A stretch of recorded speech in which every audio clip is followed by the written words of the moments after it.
Bonsoir à toutes et à tous. Bonsoir. Est-ce que tout le monde m'entend bien dans le chat? Je vois qu'il y a plusieurs personnes qui discutent déjà. Est-ce que vous pouvez me dire si vous nous entendez bien? Super. Mais merci beaucoup d'être avec nous ici ce soir. On va pouvoir commencer la présentation et cette séance d'information sur le cohabitat pour tout savoir de ce mode de vie que propose Village Urbain.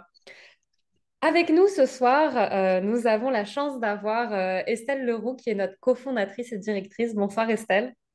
Bonsoir tout le monde. Nous avons aussi Pascal Huyn, qui est aussi le cofondateur de Village Urbain. Coucou. Et enfin, nous avons le grand plaisir d'accueillir Jean Pellan, qui est associé fondateur chez Sidley Architecture. Au programme de ce soir, on va pouvoir vous présenter Village Urbain. Eh bien, qui sommes-nous? Et surtout, dans un second temps, que faisons-nous du cohabitat, certes, mais qu'est-ce que ça veut vraiment dire? Et enfin, on pourra élaborer un petit peu plus sur le projet spécifique de cohabitat à la Chine, avant de vous expliquer les prochaines étapes qui s'en viennent. Pour celles et ceux qui ont des questions, on pourra y répondre à la fin. On a vraiment prévu un temps dédié pour répondre aux questions de tout le monde concernant le cohabitat, le projet de la Chine. Estelle, Pascal et Jean se feront un plaisir de répondre à toutes vos questions. En attendant, si vous avez des commentaires sur le son, une voix qui est moins audible, n'hésitez surtout pas à l'écrire en commentaire. On a une personne de l'équipe qui pourra faire passer le message si jamais le son n'est pas assez fort.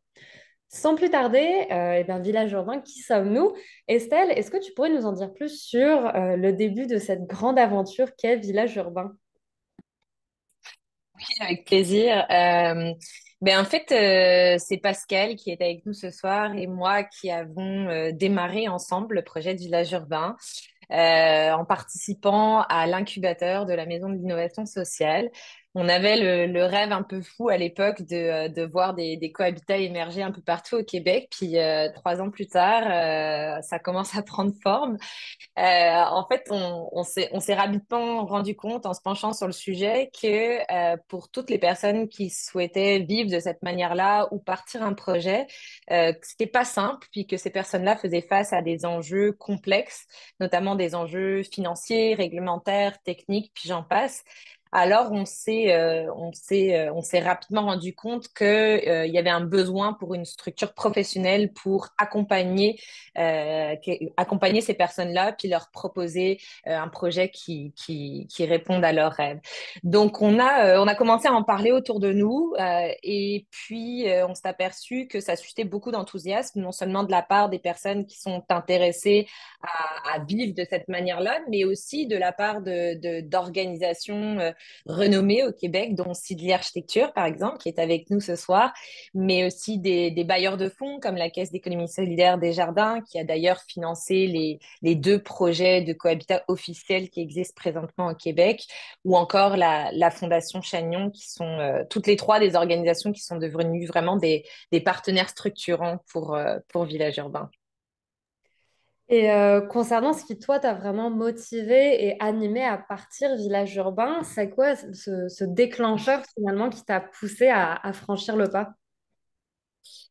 Et c'est certain que ma situation personnelle m'a beaucoup influencée, comme euh, proposer beaucoup de choses, mais en fait, moi, il faut comprendre que moi, j'ai grandi dans un petit village où très proche de mes grands-parents, mes cousins, cousines, puis on avait comme toujours quelqu'un pas loin, en fait, pour donner un coup de main, pour dépanner quelque chose, ou juste tout simplement pour passer du bon temps ensemble. Puis, sans vraiment m'en rendre compte, je pense que le fait d'avoir grandi aussi entourée avec un tissu social aussi riche et solide, ça m'a vraiment comme apporté beaucoup de sécurité et de confiance en fait en tant qu'enfant. Puis je suis devenue une adulte qui est devenue aussi une maman ici au Québec, donc loin de ma famille. Puis en fait, c'est là où j'ai vraiment comme réalisé l'importance d'avoir comme un tissu social, c'est ça, solide et vraiment riche, comme moi j'ai eu la chance de pouvoir en bénéficier. Donc, je pense vraiment que, tu sais, pour moi, c'est important là d'être entouré en tant que parent, évidemment pour avoir du soutien, mais aussi parce que j'ai envie d'offrir comme d'autres façons de penser puis d'autres façons de faire à mes enfants. Donc, En bref, c'est vraiment la naissance de Village Urbain a un peu coïncidé avec la naissance de mes enfants, puis ça m'a vraiment beaucoup inspiré dans ce projet et ça m'inspire encore à tous les jours.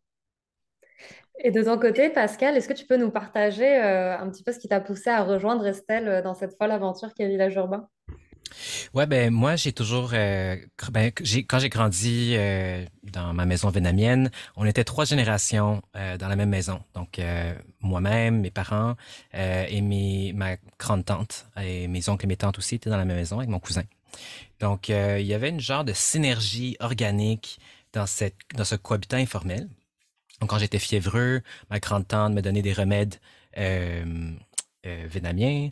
Quand mes parents étaient pas là, ma tante, qui est une super bonne cuisinière, elle me faisait des super bons pho.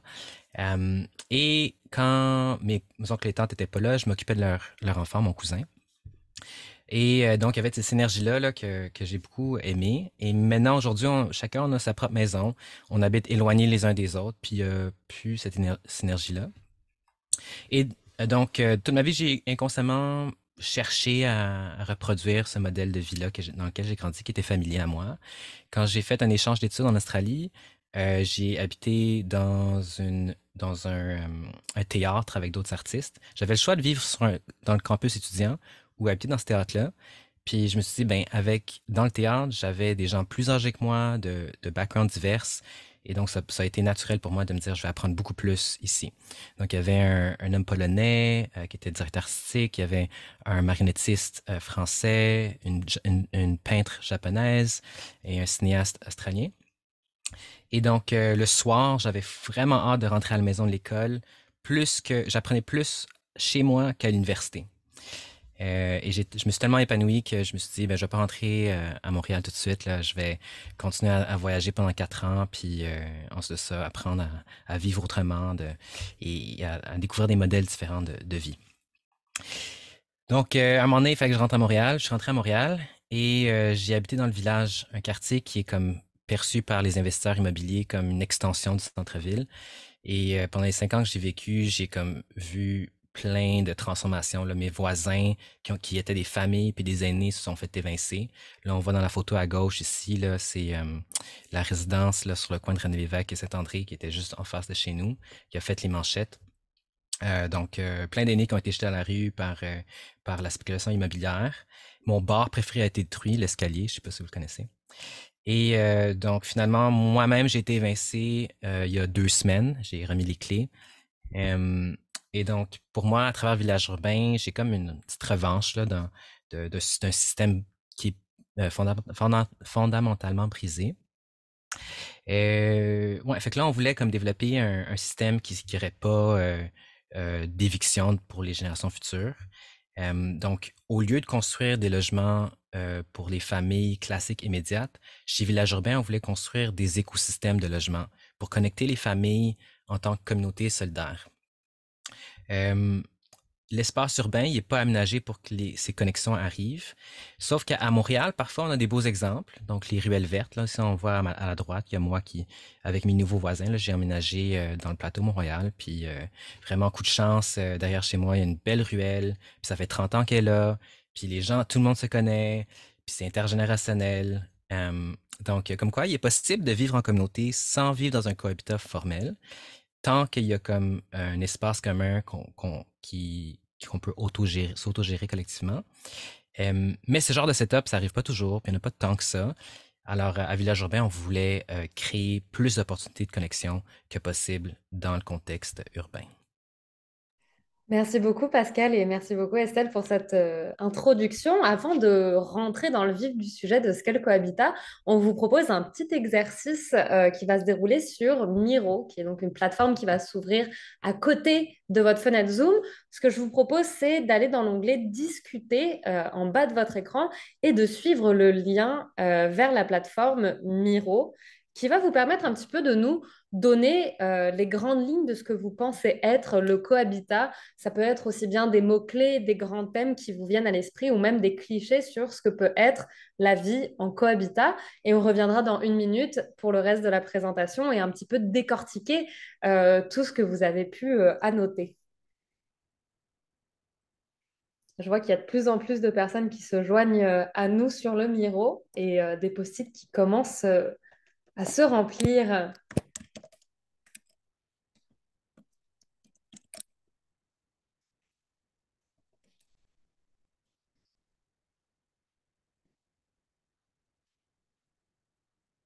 Pour celles et ceux qui viennent de nous rejoindre sur le Miro, il vous suffit juste de cliquer sur le post-it de votre choix et puis de commencer à écrire ce que vous pensez que le cohabitat est ou ce que le cohabitat représente pour vous.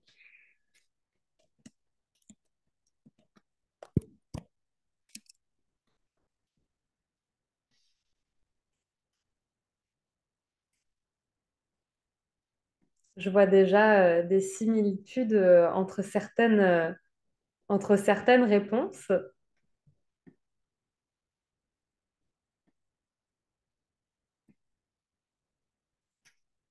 Ça s'active en tout cas. On s'y retrouve à peine entre tous les petits curseurs.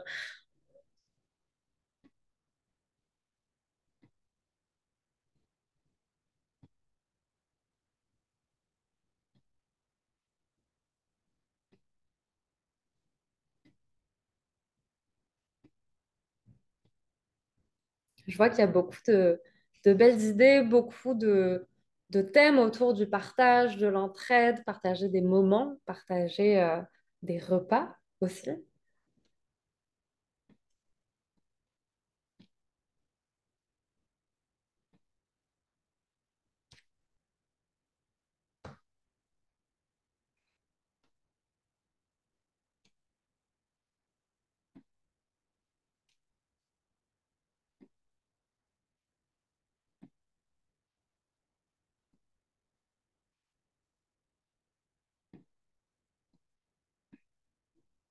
Je pense qu'on va bientôt pouvoir retourner à notre présentation. Je vois qu'on a eu quand même des belles idées et deux très grandes, on va dire, catégories d'idées, à savoir beaucoup autour du partage, que ce soit du partage de services ou du vivre ensemble, du partage d'activités et de repas communs.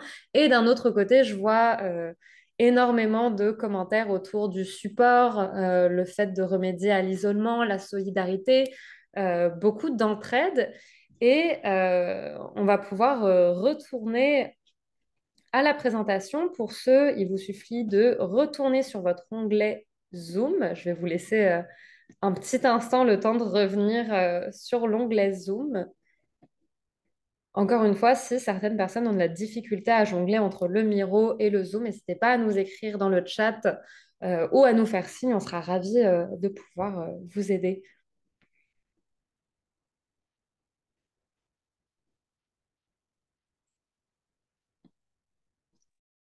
Bon, si tout le monde est de retour, encore une fois, donc c'est ça, beaucoup de partage, beaucoup de notions d'entraide. Et justement, selon toi, Estelle, qui a cofondé Village Urbain, ça serait quoi ta définition, tes grands thèmes du cohabitat?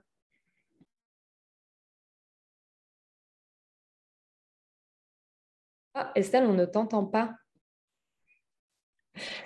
Oui, excusez. Je vois qu'avec le Miro, en fait, beaucoup d'entre vous ont déjà quand même des très bonnes notions là, de ce que c'est le cohabitat, mais je vais quand même en profiter pour vous donner notre définition du cohabitat à Village Urbain. En fait, faut imaginer pour nous le cohabitat comme un ensemble de logements qui sont complètement privatifs et autonomes, dans le sens où chaque logement a sa propre cuisine et a sa propre salle de bain. Et toutes les personnes qui vivent dans ces logements ont également accès à des espaces collectifs. Donc, on retrouve très souvent dans ces espaces collectifs une cuisine pour cuisiner, manger ensemble parce que les repas, c'est rassembleur. Une grande salle où on peut faire différentes activités, mais notamment avoir des repas. Puis d'autres espaces comme une salle de jeu pour les enfants, souvent ouverte justement sur le coin cuisine, grande salle. Un espace plus calme, par exemple, pour travailler, une buanderie, chambre d'invité pour recevoir de la famille ou des amis, ou encore un atelier. Donc, pour nous, en fait, tous ces espaces-là collectifs, donc qui sont partagés entre les voisins et les voisines, sont un peu comme une maison commune. Donc, faut le voir un peu comme une extension, dans le fond, de votre propre logement. Puis, vous pouvez vous imaginer, vous rentrez d'une journée de travail, arriver par la maison commune, comme rencontrer quelques voisins, jaser un petit peu avec eux avant de retourner chez vous. Donc vraiment, le cohabitat, c'est avant tout un milieu de vie où l'on partage certains espaces, cette maison commune qui permet justement de faciliter le vivre ensemble et de créer une communauté. Mais c'est pas seulement ça, c'est aussi du partage, par exemple, d'équipements. On retrouve beaucoup dans des cohabitats des autos en partage ou des outils de bricolage. Et en fait, le fait de partager tous ces équipements, ces espaces, crée vraiment des opportunités de rencontre, dans le sens où les gens ont un prétexte pour échanger, pour se parler, et donc faire connaissance, apprendre à se connaître, et même éventuellement créer peut-être vraiment des relations solides entre eux. Et au-delà de cette définition du cohabitat, comment est-ce que toutes ces valeurs-là se retranscrivent dans la mission de Village Urbain? Est-ce que tu peux nous parler un petit peu plus des valeurs que tu as données à Village Urbain? Mais c'est vrai que je pense que c'est important de rappeler ces valeurs parce qu'elles nous animent vraiment depuis les débuts, quand on a parti le projet avec Pascal, puis elles nous animent encore au quotidien dans ce qu'on fait avec toute l'équipe qui travaille sur le projet, y compris les différents professionnels. La première, c'est la notion de communauté. Je viens de vous en parler.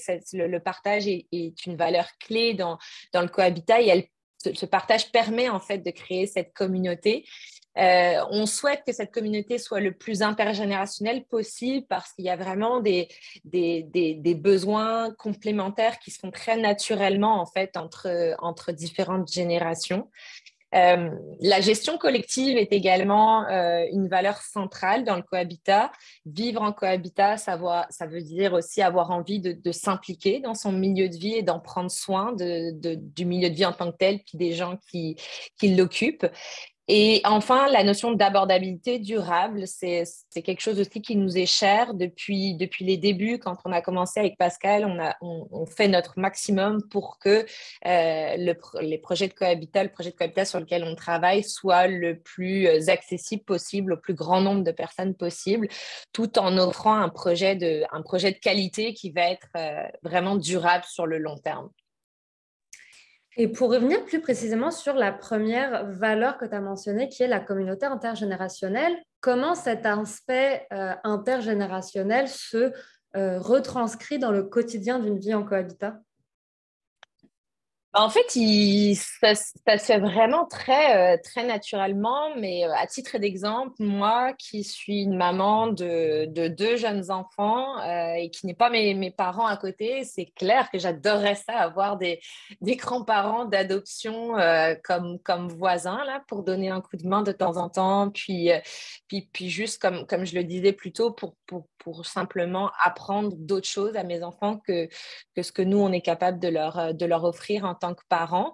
Donc, et à l'inverse, j'imagine aussi que peut-être des personnes plus âgées qui ont plus de temps seraient très heureuses et auraient aussi beaucoup à offrir en termes de compétences, de savoir-faire, puis juste de bonheur et de plaisir, en fait, que d'être au contact de plus jeunes qu'elles n'ont peut-être pas forcément l'occasion de fréquenter dans leur quotidien. Et cette notion d'entraide assez naturelle et de solidarité, elle va même au-delà. Je veux dire, ça pourrait s'appliquer, par exemple, à Pascal et moi qui avons des réalités très différentes. Je pense à Pascal qui est enseignant et qui n'a pas d'enfants, et moi qui travaille à temps plein, qui ai deux jeunes enfants. C'est clair qu'il y a comme ouais, c'est ça, une entraide et une solidarité naturelle qui se crée dans ce type de communauté. Et de ton côté, Pascal, on sait que tu as vécu longtemps en communauté intentionnelle et qu'aujourd'hui, ça n'est plus le cas. Puis on en parle souvent ensemble du fait que ça te manque et que certains aspects de cette communauté intentionnelle te manquent encore aujourd'hui. Est-ce que tu peux nous parler un petit peu plus de ces fameux avantages de la vie en cohabitat et de la vie en communauté intentionnelle? Ouais, donc, ben, tu sais, quand tu habites avec une pluralité de gens autour de toi, ben, t'apprends vraiment en accéléré. T'apprends vraiment plus vite. Mon père, moi, il m'a pas appris comment utiliser des outils, mais parce que lui, il était pas très bricoleur. Mais c'était plutôt en Australie quand j'habitais avec mon ami âgé Tomek qui était dans la photo précédente. Il m'a enseigné comment visser, comment construire parce que lui était un directeur artistique. Et c'est ça qui m'a amené dans la vie plus tard à devenir moi-même directeur artistique, à construire faire de la scénographie pour le cinéma. Mais aussi, je suis en train de construire ma propre maison en campagne. Donc voilà, c'est vraiment, ça part d'une petite graine là, de quelqu'un qui passe ce savoir-faire, puis ça m'a donné la confiance là, de continuer dans ce chemin-là. Donc, tu sais, pour un jeune, je trouve la leçon à prendre de ça, c'est que la pluralité de mentors, c'est ce qui amène à des gens à devenir des personnes plus complètes. Donc, un autre avantage important, ce serait que ben, il y a du matériel en commun. Le fait d'acheter des aliments et des produits ménagers en vrac, on économise beaucoup, puis c'est bon pour l'environnement. Et puis, tu sais, parfois, les gens, ils font trop de bouffe. Ça arrivait souvent quand j'habitais en communauté que le monde expérimentait, faisait des gâteaux, des biscuits, puis ils en faisait trop, puis ils peuvent pas tout manger. Fait que, et ça donne que tu es autour. Fait que souvent, ils te le partagent. Euh, et donc, c'est ça. J'ai pu goûter à plein de cuisines différentes, avec des styles différents. Puis moi, je suis pas très cuisinier, fait que j'en ai bien profité. Mais sinon, moi, ce qui me passionne aussi, c'est les langues et les cultures. Fait que quand il y avait d'autres personnes avec d'autres cultures, ben, je pouvais pratiquer leur langue maternelle. Puis moi, ça me faisait plaisir de pouvoir tu sais, parler espagnol ou portugais. Puis là, je les parle couramment. Donc, c'est aussi un milieu culturel qui est comme qui te permet de te baigner avec des gens que normalement tu connecterais pas. Et puis aussi, dans un cohabitat, il y a toujours une raison pour fêter.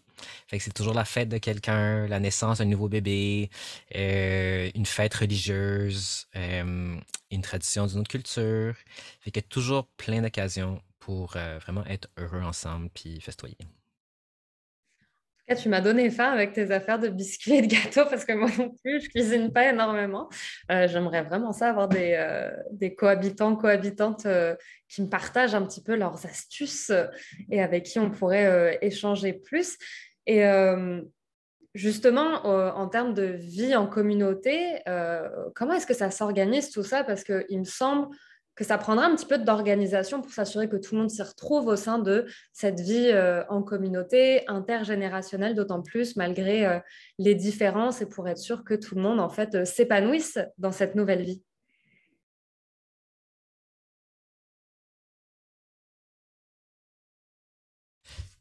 Pardon, c'est moi ça.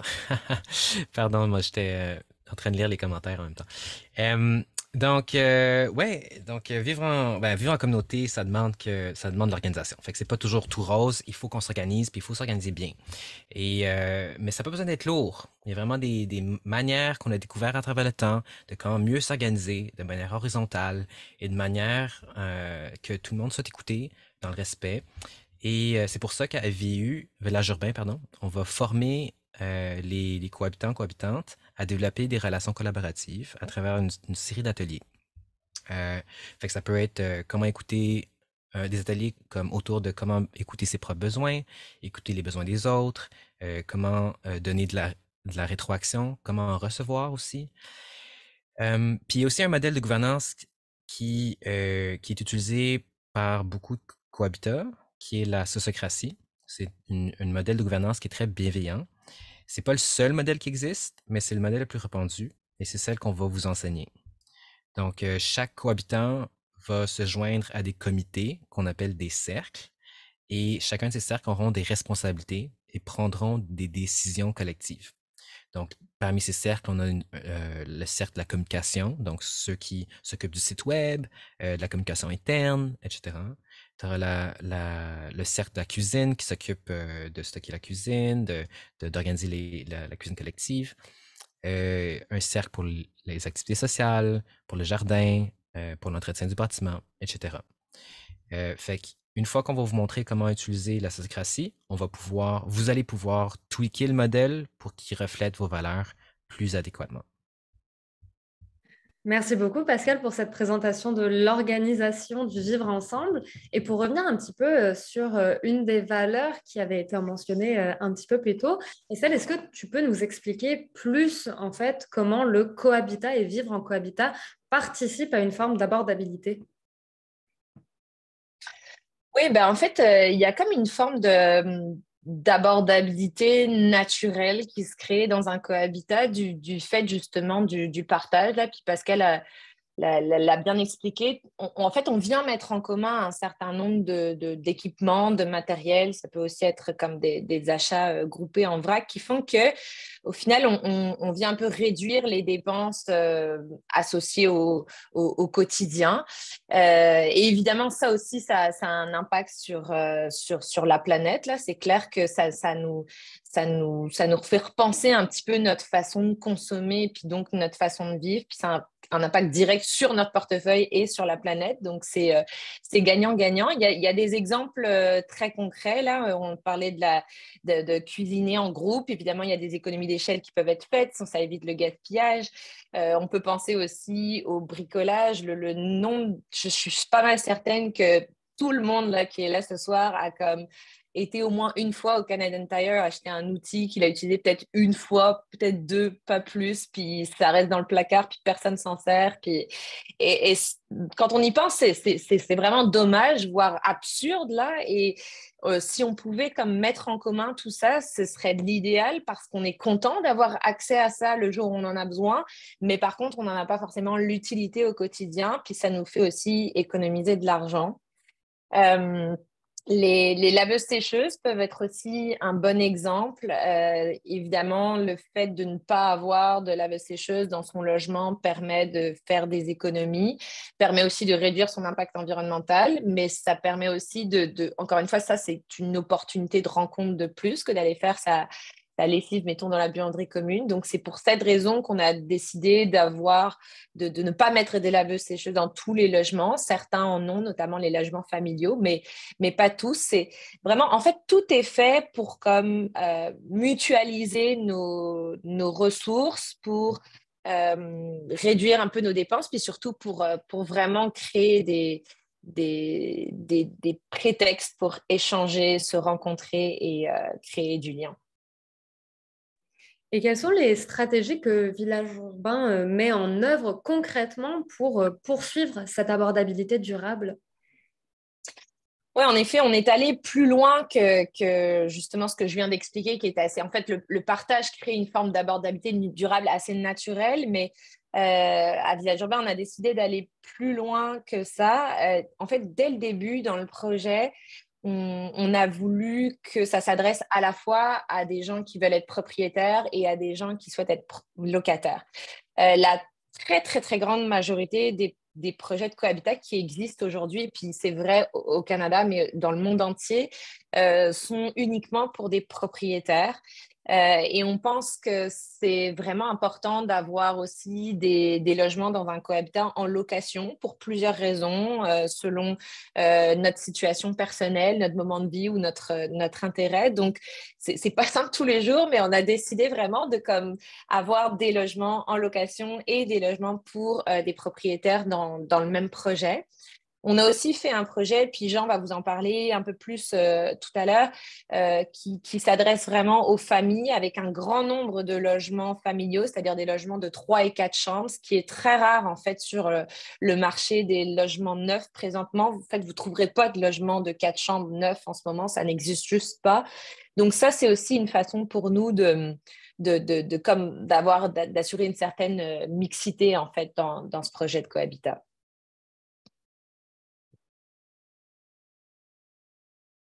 Alors ensuite, pour les personnes qui souhaitent acheter un logement et être propriétaires, la chose importante à savoir, c'est que Village Urbain vend les logements à prix coûtant.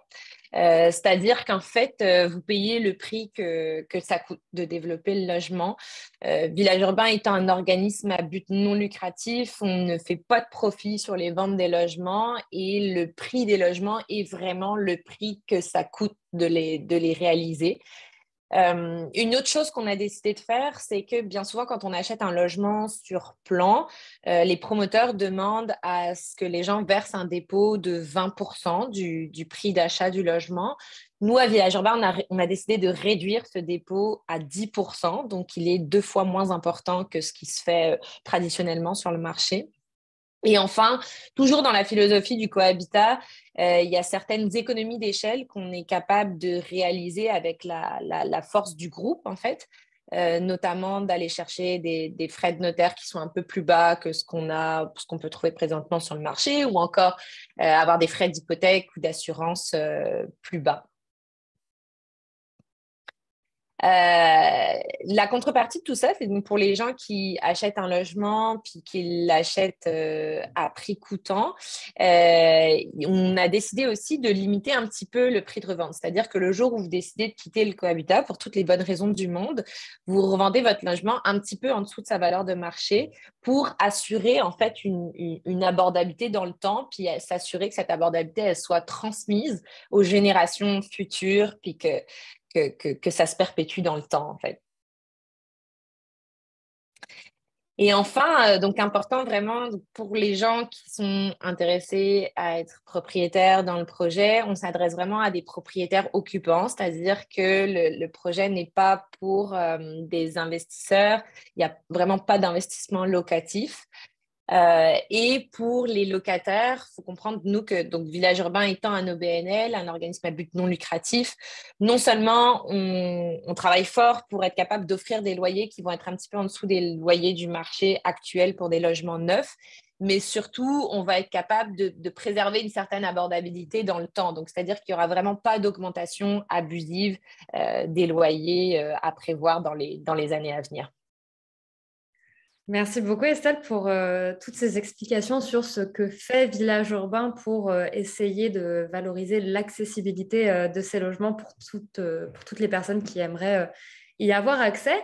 Et cette fois-ci, on va pouvoir vraiment se pencher sur un village à la Chine qui a donc été développé en partenariat avec Sibli Architecture. Et je pense que je ne suis pas la seule personne à vouloir en savoir plus sur l'emplacement du cohabitat et le choix du terrain, Estelle. Ouais, bah en fait, on est vraiment chanceux d'avoir eu cette opportunité de terrain. Vous pouvez voir là, le terrain, en fait, c'est le carré vert qui est illustré sur la carte à l'écran.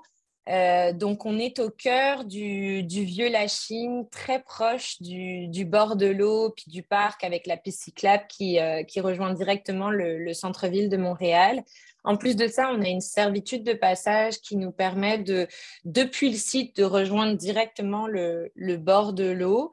On est proche de tous les commerces de proximité, le marché du Vieux-Lachine, puis tous les commerces nécessaires. On est aussi très proche du Collège Sainte-Anne, qui est un magnifique bâtiment patrimonial au bord de l'eau. Bref, c'est vraiment un contexte privilégié pour développer un premier cohabitat à Montréal. Puis on se sent très chanceux de pouvoir le faire à cet endroit-là.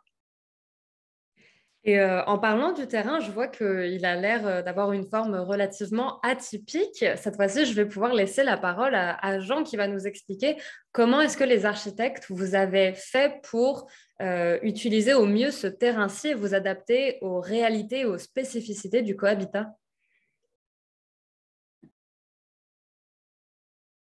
Jean, je pense que ton micro est coupé, on ne t'entend pas.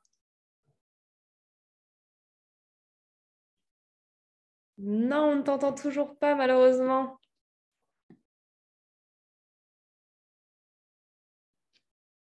Ça arrive, c'est les réalités du terrain pour celles et ceux qui ont déjà utilisé Zoom. Non, malheureusement, Jean, on ne t'entend pas. Peut-être que si tu articules beaucoup, on pourrait lire sur tes lèvres.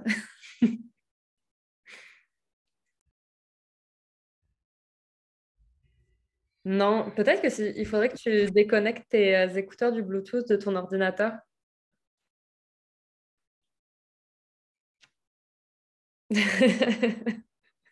En attendant, vous pouvez admirer ce plan de toute beauté qui vous permet déjà de deviner à quoi va ressembler le cohabitat. Est-ce que vous m'entendez maintenant ou... Oui, on t'entend très très bien. Oui, Désolé. Les gens de village urbain savent que tout ce qui est technologie ou proximité de technologie, c'est toujours très... moi et la technologie, on ne fait pas très bon ménage. c'est pas si vrai.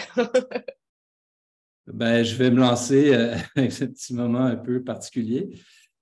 En fait, Estelle, on le voyait sur la vue à vol d'oiseau, donc le vol d'oiseau, pardon. Donc, sur les plans, c'est une forme un peu particulière qui est faite en S. Nos interactions avec l'arrondissement nous ont permis de comprendre assez tôt que le site était particulier, les règles au niveau des implantations l'étaient aussi, et qu'il fallait faire usage de pas mal d'ingéniosité pour arriver à maximiser le potentiel du site et puis en faire quand même un projet qui soit intéressant, dynamique. Donc, quand on regarde l'image qu'on a sous les yeux, on voit la rue Notre-Dame au bas de l'écran et puis l'accès vers le lac Saint-Louis vers le haut. La stratégie qu'on a voulu employer, c'est de faire un bâtiment qui est fragmentaire, c'est-à-dire on a brisé l'ensemble du potentiel de développement pour en faire 3 bâtiments. Donc, un corps avant avec 2 plus petits bâtiments, très associés à ce qu'on retrouve dans le secteur, par souci d'intégration, un souci aussi d'arriver avec quelque chose qui soit pas étranger aux gens qui y vivent déjà, et puis un bâtiment un peu plus important à l'arrière, un bâtiment de 4 étages. Tout ce bâti-là, en fait, est relié par des cours, une série qu'on appelle, nous, une coulée verte, donc une série de promenades verdies et des passerelles aériennes pour une question d'efficacité, en fait, parce que si on avait voulu faire 3 bâtiments avec toutes les issues de secours nécessaires, on se serait retrouvé avec que des issues puis pas beaucoup de logements. Donc, on a travaillé avec cette idée de connexion.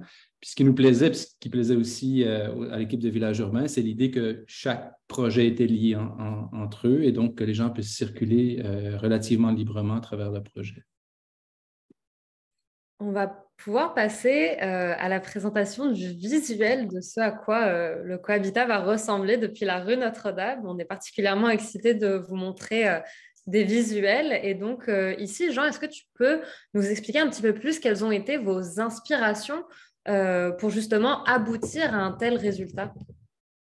En fait, comme je disais tout à l'heure, c'était au niveau de l'implantation, on cherchait à s'intégrer au quartier et on est allé au-delà de seulement l'implantation. On a voulu aussi aller chercher ce qu'on appellerait le vernaculaire, là, tout ce qu'on retrouve dans les caractères des bâtiments du secteur, c'est-à-dire des petits bâtiments ouvriers avec des toits mansardés à double mansard, des lucarnes, une matérialité qui est plus associée justement à l'esthétique de ces toits, qui se retrouve par moment quand on pense à la ville de Montréal, souvent dans les ruelles, dans les endroits où on aurait les lieux plus conviviaux.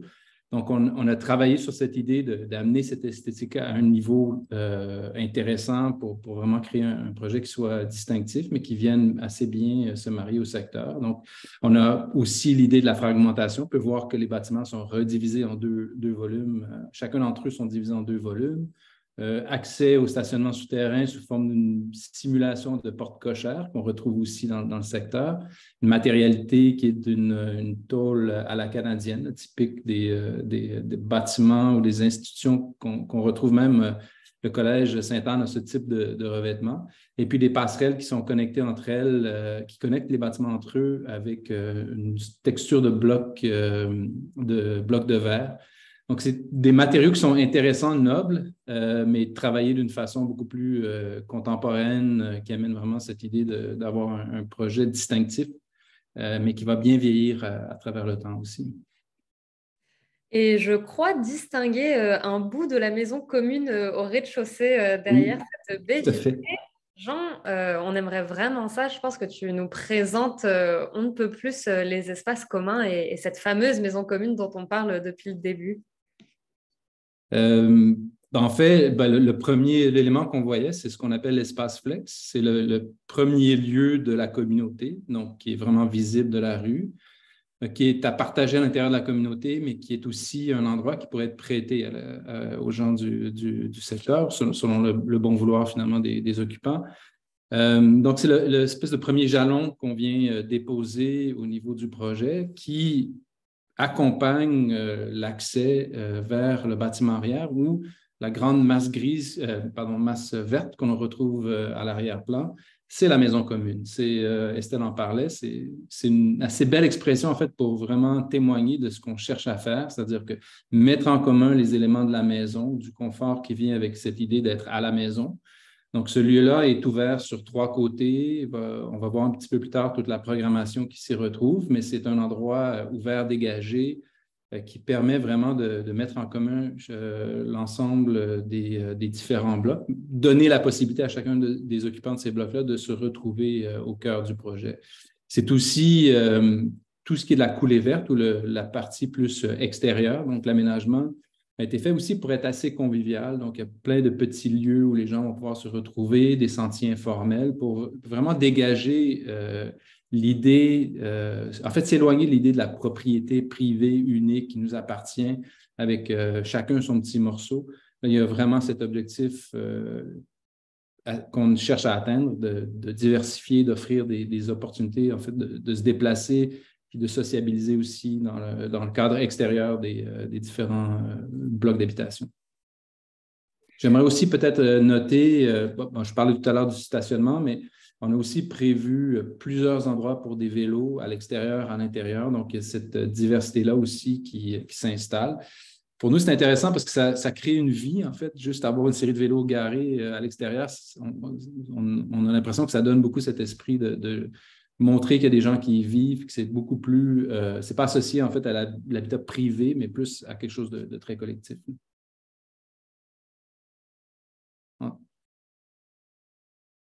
À plus grande échelle, donc l'espace, en fait, c'est 2 plans qui sont côte à côte, mais le premier petit morceau dont je parlais, là, qui est l'espace flex, qui pourrait aussi, on a prévu qu'il puisse être loué pour une chambre d'invités. Donc, on a cherché vraiment à lui donner la capacité d'absorber à peu près n'importe quel programme. Ça peut être un moment où on aura une petite galerie, les gens pourraient exposer des trucs, aller travailler à l'intérieur de ces espaces-là aussi. Donc, ça requiert finalement un plan assez libre.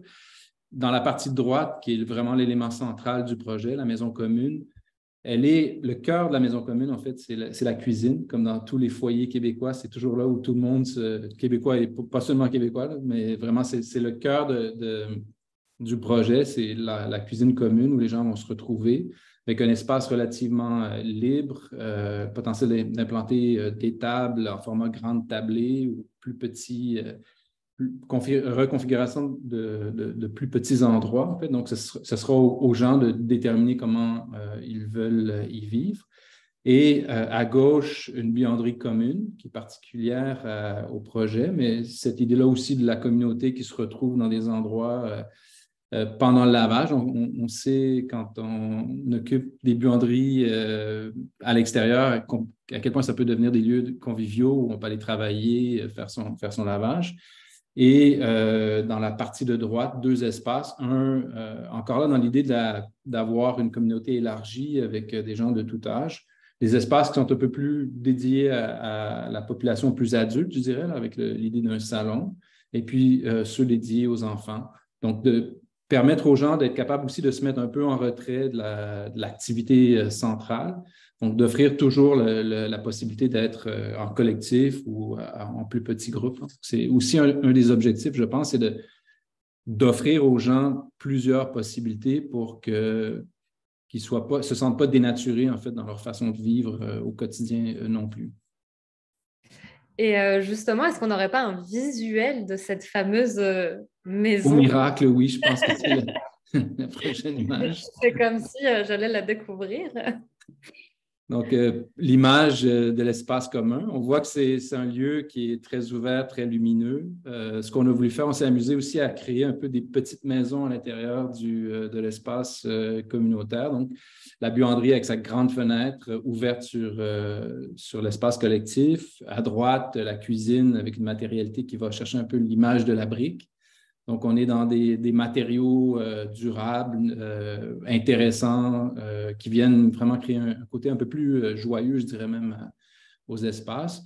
Et puis, on sent assez bien cette ouverture sur l'extérieur, la centralité aussi de l'axe où on accède à cet espace-là. En fait, on a une percée visuelle qui va aller jusqu'à la rue Notre-Dame.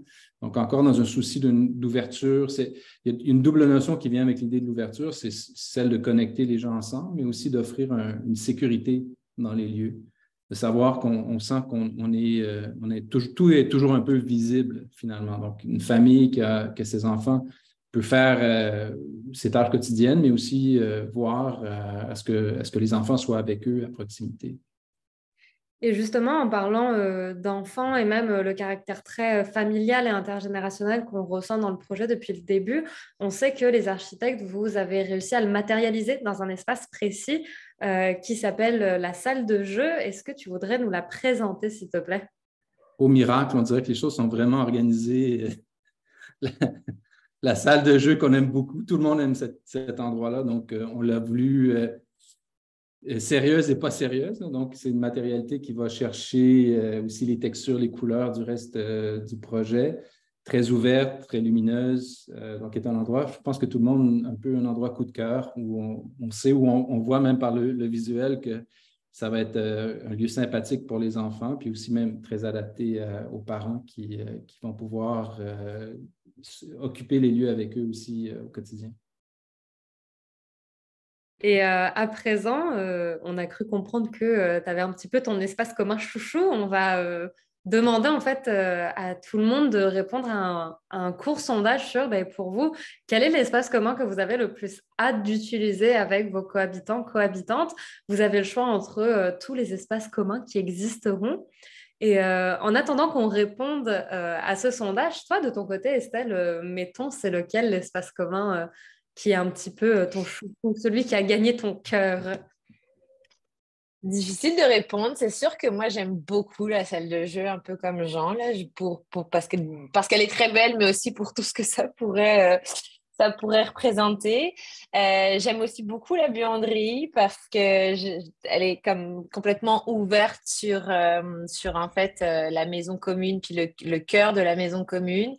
Puis ça rend comme, je trouve qu'on a tellement comme de corvées là, dans notre quotidien que ça fait que ça ne devient plus une corvée là, de faire sa lessive. Donc, j'aime vraiment cette idée-là.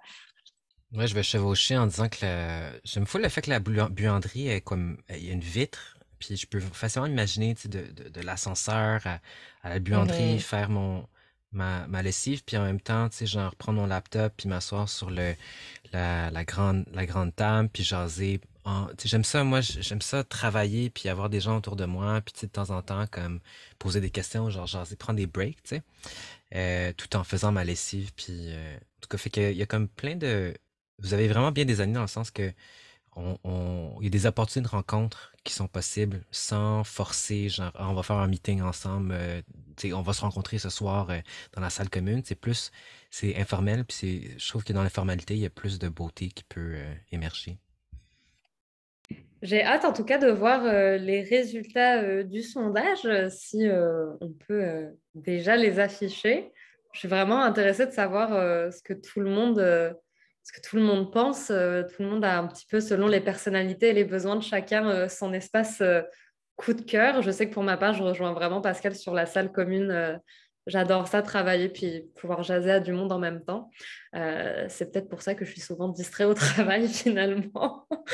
Lucie, est-ce que tu peux afficher les résultats avec la cuisine commune et en même temps, comme le disait très bien Jean, c'est vrai que la cuisine, c'est souvent le lieu où tout le monde se réunit du matin comme du soir, aussi bien pour boire un café qu'un verre en fin de journée, suivi de la salle polyvalente, évidemment. Pour continuer, il reste un espace commun et pas des moindres que nous n'avons pas encore abordé. Et c'est un espace extérieur. Et on sait que ça a été vraiment un défi et aussi une prouesse un petit peu de la part des architectes d'avoir réussi à mettre en valeur un tel espace. Oui, en fait, il s'agit de. Ben là, on peut voir un étage. En fait, on peut voir la différence entre le corps avant et le corps arrière du projet. C'est-à-dire qu'à l'arrière, on a le quatrième étage occupé par des logements. Les grands logements, en fait, on les voit en bleu plus foncé. Ils sont tous placés à l'angle. Évidemment, quand on cherche à rentrer 4 chambres, c'est un assez bon défi. Donc, d'avoir 2 murs ou plus de 2 murs, c'est toujours très utile. Mais ces logements-là se connectent finalement sur les toits des 2 blocs avant. Là où on retrouve les espaces extérieurs, où on a aménagé des terrasses verdies. En fait, les architectes du paysage nous ont proposé une idée assez intéressante qui a détesté au cours de sa vie les abris tempo. Ben, ici, on a la structure d'un abri tempo, une espèce de témoignage de notre nordicité, mais couverte de végétation. On a aussi des bacs pour des arbres. Et on va retrouver aussi des endroits de jardinage. Donc, c'est un lieu, c'est tout près de 5000 pieds carrés. En fait, c'est assez grand, assez vaste pour permettre de créer deux zones, une espèce en forme d'altère, où on a deux espaces qui peuvent vraiment être utilisés pour différentes fonctions et qui sont reliés finalement soit par l'escalier principal au bloc 1 et 2 ou par la passerelle vers le bloc 3 au 4e étage. Donc, c'est un endroit qui est aussi assez accessible, assez flexible au niveau de son occupation. C'est un lieu qui est vraiment très particulier au projet, qu'on aime beaucoup aussi. Et justement, ces toits verts, est-ce qu'on pourrait les voir éventuellement? Waouh! Oui, je ne fais pas la même blague que d'habitude. On voit bien en fait l'image. Ce que cette image-là dit, c'est deux choses. C'est l'ouverture vers ces trois en fait. L'idée d'un lieu qui est ouvert sur le paysage, un peu protégé aussi avec le bâtiment arrière de 4 étages. On voit la diversité des occupations, l'espèce de la fin des toits mansardés. Donc, il y a vraiment on sent en fait qu'il y a un esprit où on va être à l'extérieur, profiter de tout le contexte du Vieux-Lachine, qui a une architecture assez singulière aussi. Donc, c'est un lieu ouvert sur la collectivité, sur la communauté. Et puis, ben voilà, ça donne, je pense, ça donne un assez bon résultat. Nous, en tout cas, on en est très contents. Il me tarderait de venir m'occuper un peu du potager ou même de boire un thé en regardant le fleuve pendant que les enfants jouent en bas et que mes voisins peuvent éventuellement jeter un œil sur eux. Ce serait vraiment chouette. Et cette fois-ci, il est temps de parler des logements concrètement parce qu'on parle beaucoup des espaces communs et on sait que le cohabitat, ce sont certes des espaces communs, mais ce sont aussi des logements personnels à chaque ménage. Est-ce que, Jean, tu pourrais nous présenter un logement type, justement? Oui, en fait, les logements suivent la même logique que le reste du projet, c'est-à-dire qu'on a voulu aller dans une approche qui serait durable, donc évolutive, et puis essayer de limiter le nombre d'irritants ou de contraintes pour un occupant. Il y a trois aspects qui sont clés, c'est-à-dire qu'on a cherché à bien distinguer les espaces diurnes des espaces nocturnes, donc pouvoir vraiment maximiser l'usage de chacun de ces lieux-là, pas arriver dans des zones où c'est un peu difficile de comprendre les espaces de vie au quotidien des espaces pour dormir. Donc ça, c'est une distinction qu'on a cherché à répliquer dans tous les logements. On a éliminé la notion aussi d'îlot au profit d'une très longue cuisine en rangée, avec une grande surface de comptoir, pour permettre aux gens de choisir la façon de vivre. On voit souvent, on a une assez vaste expérience en résidentiel plutôt typique, je dirais, puis on réalise souvent que l'îlot, c'est une espèce de contrainte au quotidien pour les gens. Donc ici, l'idée derrière la planification, c'est de permettre à quelqu'un de se mettre un bar, une table pour travailler avec une table pour manger. Donc, d'avoir cette variété d'options-là sans se limiter finalement au niveau du type d'usage, de la façon de fonctionner, sachant qu'il y a une variété de façons de vivre et puis qu'on voulait le minimum de contraintes possibles pour que les gens puissent se voir évoluer dans leur logement. L'autre aspect aussi, c'est que dans ce cas-ci, on est à 3 chambres. Et puis, on a prévu, en fait, ce qu'on appelle une cloison flex, qui est une idée assez simple, mais qui doit être planifiée. C'est-à-dire que la 4e chambre pourrait servir ultimement, si on est une famille, on a des adolescents avec nous, on partage le logement. Ultimement, au cours du cycle de vie, les gens vont pouvoir récupérer de l'espace commun, donc en retirant une cloison très aisément parce qu'il n'y a pas de conduite dedans, pas d'électricité, pour se permettre d'aller chercher un espace additionnel, d'agrandir les lieux de vie au bénéfice d'une occupation en fait, que les gens pourraient choisir finalement au cours de l'évolution de leur façon de vivre. Donc, ça aussi, c'est une idée qui est importante. Le dernier point aussi, c'est plutôt que d'aller vers des garde-robes, qui est un aménagement assez traditionnel, on a opté pour l'idée de proposer aux gens plutôt de se procurer des armoires. Ça prend moins d'espace, c'est beaucoup plus flexible et puis ça permet de garder les chambres très libres de toute contrainte. Puis, comme j'ai déjà dit, il n'y a aucun garde-robe qui est bien fait ou intéressant. On n'y arrive jamais dans les plans. Donc, on a décidé de sauter cette étape-là puis de permettre aux gens vraiment de choisir leur façon d'occuper les chambres également. Et donc, je vois en bas marqué plan d'un logement type avec cloison flex. C'est quoi ça, une cloison flex? Ben, c'est la cloison, en fait, qui pourrait être retirée, comme je disais tout à l'heure, qui n'a aucune contrainte au retrait. Donc, ça peut être fait au courant de la vie du projet. Les planchers vont être prévus comme passant directement sous la cloison avec un minimum d'attache au sol pour que ça puisse être très, très aisément retiré. On la voit là, dans une configuration différente, donc un aménagement qui pourrait être ouvert dans le futur, qui permettrait d'additionner un petit espace de bureau ou peu importe ce que les gens choisiront de faire.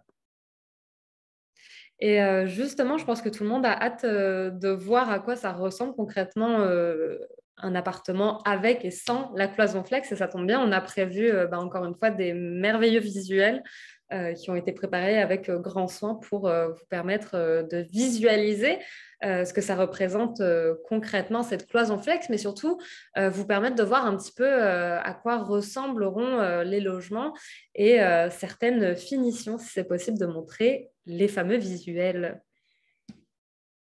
Donc, l'aménagement avec la cloison. Au niveau des matériaux, on a choisi des matériaux avec une coloration plutôt pâle pour se permettre aussi, encore une fois, d'avoir un choix qui soit durable, dont les gens ne vont pas se tanner. On voit plancher de bois d'ingénierie à la grandeur. Donc, là aussi, le souci d'apporter une qualité. Puis on voit assez bien, en fait, ce que j'expliquais tout à l'heure au niveau du plan, c'est qu'il n'y a pas de contrainte. La cuisine vient en L au fond de l'aménagement de la pièce ouverte. Et puis, si le visuel nous permettait d'enlever la table et les chaises, on verrait que c'est vraiment de l'espace qu'on offre aux gens, avant tout. Ce qui est, je dirais, tout ce qu'on fait au-delà d'offrir de l'espace est souvent accessoire. Donc, dans ce cas-ci, on s'est retenu, on a fait vraiment ce qui était nécessaire. Il y a des finitions comme des comptoirs de quartz, donc une belle qualité aussi au niveau des matériaux, de durabilité des matériaux. Donc, vraiment, l'intention, l'argent est mise pas sur le design comme pour faire des trucs vraiment, des signatures au niveau de la conception, mais plutôt dans l'optique que ça va être quelque chose que les gens vont pouvoir, qui va bien vieillir avec les gens, en fait, à travers le temps. Et maintenant, si on décidait de faire sauter cette cloison flex parce que les enfants ont grandi et sont en train de quitter le nid petit à petit, ou alors le foyer a envie d'un plus grand bureau, on a aussi un visuel qui va vous permettre de voir à quoi ressemble cet espace. Oh, ah On voit à présent que la cloison flex a sauté, pardon. Jean, est-ce que tu veux élaborer justement un petit peu plus là-dessus? Bah, pas tant, finalement. C'est assez explicite. Non, on voit assez bien, en fait, le potentiel de l'ouverture. Puis l'idée, ça semble assez simple comme idée, mais de s'assurer de tout faire pour que ça puisse se faire très facilement, que ce ne soit pas une corvée de vouloir modifier son espace de vie, c'est assez complexe en termes de coordination entre professionnels. Il faut vraiment bien réfléchir à comment on va réussir à faire ça sans que les gens aient à se payer, disons, des travaux importants pour modifier leur lieu de vie. Mais merci beaucoup, Jean, en tout cas, pour cette présentation et de la maison commune, des différents espaces et des logements. Et on va finir sur les différentes inclusions qui vont venir avec vos logements lorsque vous emménagerez finalement au sein du cohabitat. Il y a plusieurs inclusions, dont plusieurs électroménagers, à savoir un réfrigérateur, une cuisinière, une hotte de cheminée, un lave-vaisselle, de la climatisation pour tous les logements, ainsi qu'un casier de rangement dont chaque logement bénéficie et qui sera situé au niveau du sous-sol. Donc tous les casiers de rangement sont situés plus ou moins au même endroit au sous-sol, et ce pour tous les logements. À présent, ce qui s'en vient pour vous et pour Village Urbain, finalement, les prochaines étapes, eh bien, la toute première, c'est que dans les prochains jours, si vous êtes inscrite à notre infolette, je vous conseille vraiment de le faire, eh bien, on va vous envoyer un formulaire d'intérêt. Ce qu'on veut dire par formulaire d'intérêt, c'est un formulaire qui vous servira à manifester tout simplement votre intérêt et votre motivation à rejoindre le projet, aussi bien en tant qu'acheteur qu'en tant que potentiel locataire.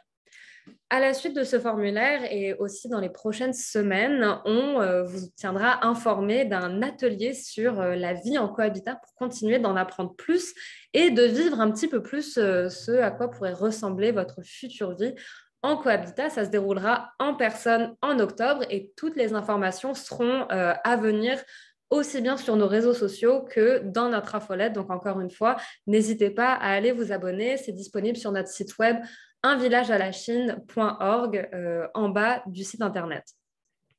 Pour ce qui est de déposer votre candidature, c'est un petit peu la prochaine étape majeure. Eh bien, pour l'achat, ça aura lieu courant automne 2023, donc finalement dans pas si longtemps. Et pour la location, ça se déroulera début 2024, avant d'emménager en début 2025 avec tous vos nouveaux voisins et toutes vos nouvelles voisines, et puis célébrer cette nouvelle vie en cohabitat.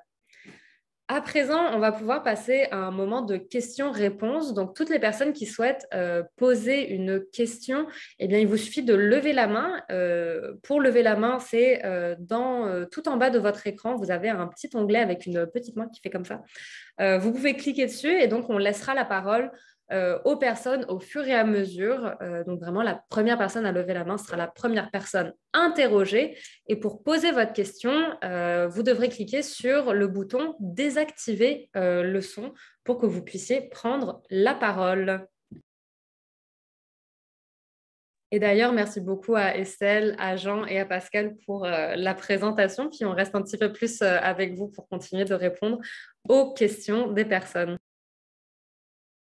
Ça fait plaisir. Alors, je vois que Diane est la première personne avec une question. Lucie, peux-tu permettre à Diane de poser sa question? Diane, vous pouvez vous démuter. Vous m'entendez?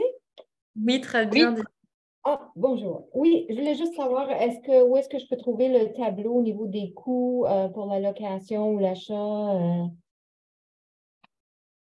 Ouais, en fait, pour l'instant, donc tous nos logements en vente pour l'achat sont avec les prix sont disponibles sur notre site internet unvillagealachine.org. Et pour les locations, ça va être disponible début 2024. On est encore à finaliser certains financements pour être capable de vous donner les loyers. Donc, ce sera pour début 2024. Restez à l'affût.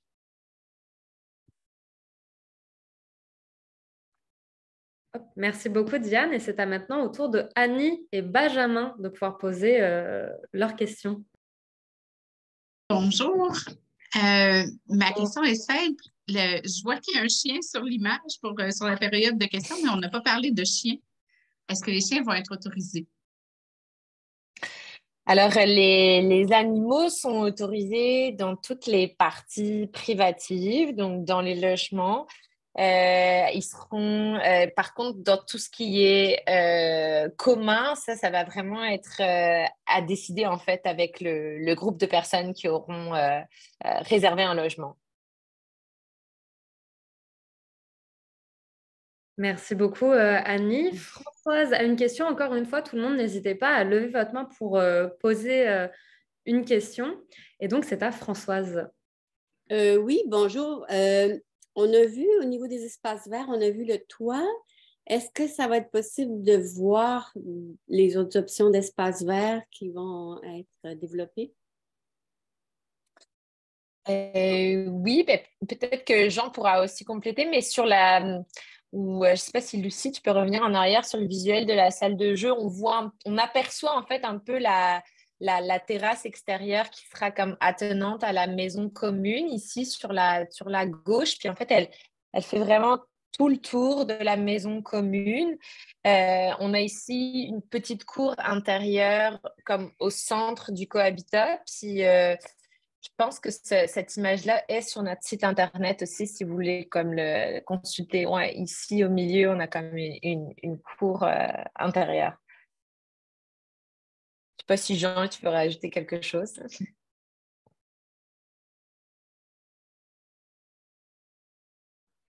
Ah, on t'entend plus à nouveau. Décidément. Ah, c'est Est-ce que bon, vous c'est bon. m'entendez? Oui, Vous m'entendez? oui, oui. OK. J'allais dire qu'on la voit sur l'image d'entrée. On voit la cour dans le visuel, le premier. Ouais. Ici, donc, Mm. la cour qui se retrouve entre les bâtiments.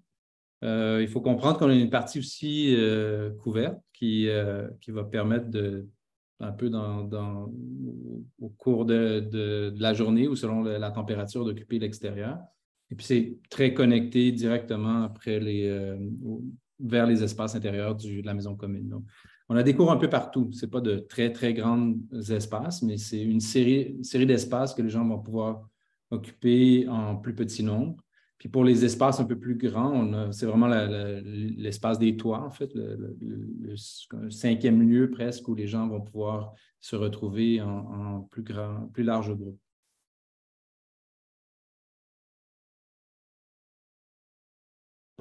Alors, à présent, je vais juste regarder s'il y a d'autres personnes avec des questions.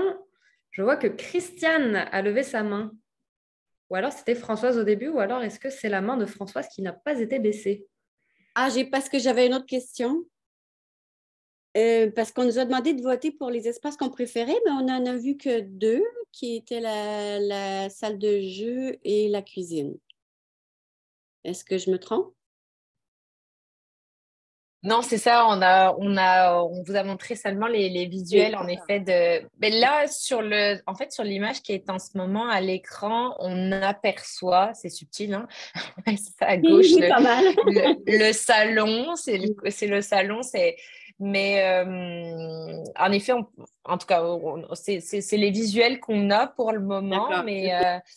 mais soyez rassurés que tout va être très beau parce que designé par Sidley Architecture. Puis, et puis, c'est aussi des images à titre d'exemple. Là. Ce qui va être le fun, c'est qu'avec le groupe de personnes qui aura réservé un logement dans le projet, vous allez pouvoir comme discuter ensemble de comment meubler ces espaces-là. Peut-être qu'il y a des choses que vous allez vouloir apporter, etc. Donc, c'est un espace en fait que vous allez pouvoir vous approprier. Ça va maintenant être au tour de Christiane de pouvoir poser sa question. Oui, bonsoir. Merci déjà de la présentation. C'était très intéressant. Moi, j'ai mis mes questions dans le questions et réponses. Là. Il y a beaucoup de questions qui sont peut-être pas toutes pertinentes, mais la question comme qui me titille le plus ou qui me. En tout cas, bref. C'est un peu. Moi, j'avais déjà en coopérative, puis je reconnais quand même certains aspects de la gestion coopérative ou de l'autogestion dans le projet de Cohabitat, mais je me demandais si vous pouviez comme expliciter un peu plus c'est quoi les différences entre le modèle coopératif comme il est au Québec aujourd'hui puis le modèle du cohabitat. Oui, ben, en effet, il y a beaucoup de points communs en fait entre les coopératives d'habitation telles qu'on les connaît au Québec puis le cohabitat.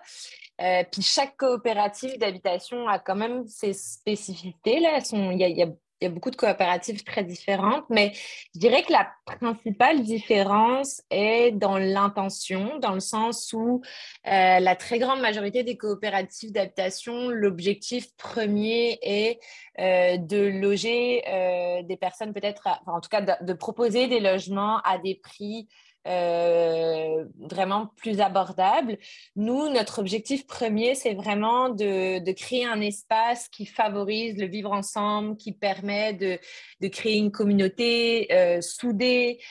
Donc, vous l'avez vu avec la présentation que vous avez faite, Jean, ce soir, c'est vraiment tout a été fait dans l'aménagement pour favoriser les interactions entre les personnes qui vivent là, ce qui est, à ma connaissance en tout cas, rarement, voire pas du tout le cas dans les coopératives d'habitation. Donc, il y a vraiment un souci en fait dans l'aménagement du projet pour favoriser les interactions sociales. Et puis, après, c'est aussi au niveau de la gestion du cohabitat. Là, ça s'organise par cercle, un peu comme Cohabitat Québec ou Cohabitat Neuville, qui sont de très bons exemples, en fait, de ce qui se fait en termes de cohabitat au Québec. Je vais rajouter quelques points là-dessus aussi parce que j'ai cofondé une coopérative d'habitation qui est en train de se faire construire dans le Vieux-Port de Montréal. Ça s'appelle la coopérative Trapèze. Je l'ai quitté récemment, mais j'ai quitté par frustration parce que le gouvernement du Québec, comment créer des coopératives, c'est assez restrictif. À cause du funding, à cause pardon, funding en français, l'argent, l'investissement que le gouvernement fait, il y a comme des balises qui doivent être mises, donc les matériaux sont souvent plus cheap. Aussi, il y a d'autres choses qui fonctionnent pas très bien, comme tu peux pas vraiment avoir des espaces communs qui est bien. Nous, on a de l'espace commun dans cette coopérative-là que j'avais cofondée, mais il ne permettait pas d'avoir une cuisine dans l'espace commun. Il pouvait juste nous donner une mini frigo, puis une genre de cuisinière portable, genre. Tu peux pas avoir un four.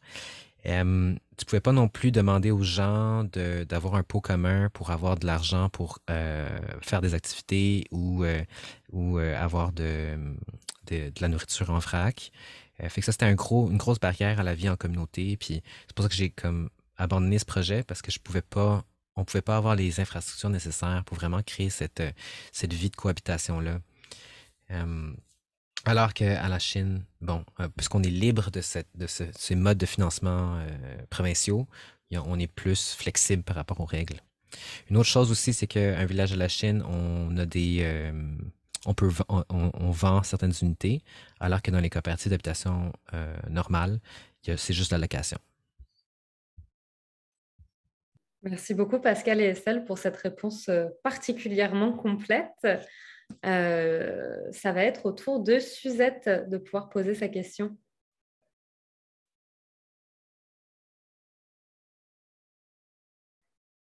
Suzette, je vois que vous êtes encore en mute. Si vous souhaitez rétablir votre son, normalement, c'est en bas à gauche de votre écran.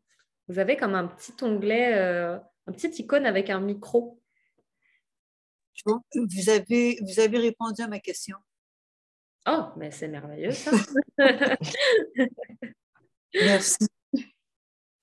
Est-ce qu'il y aurait d'autres personnes avec des questions et pour les personnes qui souhaiteraient aborder des sujets peut-être plus complexes ou qui auraient plusieurs questions à nous poser, n'hésitez surtout pas à prendre un rendez-vous en ligne avec nous. On vous propose plusieurs plages horaires sur notre site internet unvillagealachine.org pour prendre des rendez-vous en ligne de 15 minutes avec une personne de notre équipe et vraiment répondre à toutes vos questions et cette fois-ci dans un format 1 à 1.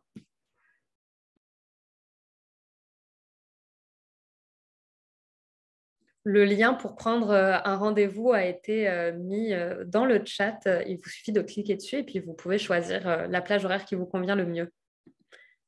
Je vois que Christiane a à nouveau une question. Oui, ben c'est un peu une sous-question, mais effectivement, le modèle coopératif, c'est assez particulier. Puis c'est vrai qu'il n'y a pas. Tu sais, là, l'avantage, c'est comme il y a plusieurs personnes qui sont propriétaires, ça donne plus de latitude sur ce qu'on veut faire, alors que la coop, ben, c'est la coop qui est propriétaire. En tout cas, c'est un peu plus complexe, mais à ce moment-là, c'est.